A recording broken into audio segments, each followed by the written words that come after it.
and good morning.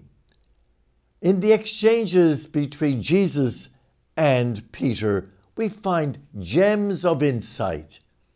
Peter turns to the Lord and he's wondering about John. And he says, well, will he not die?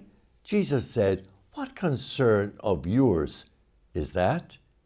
Why are you concerned about it? That little word concern should be a prayerful opportunity for me, for you, for us today. Because we can be concerned about many things, but the Lord is constantly saying, only one thing is important. I'm concerned about what will happen next week with everything that goes on in parish life. I'm concerned about what will happen in my personal life.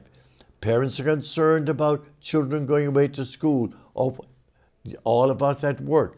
What is going to happen with transitions?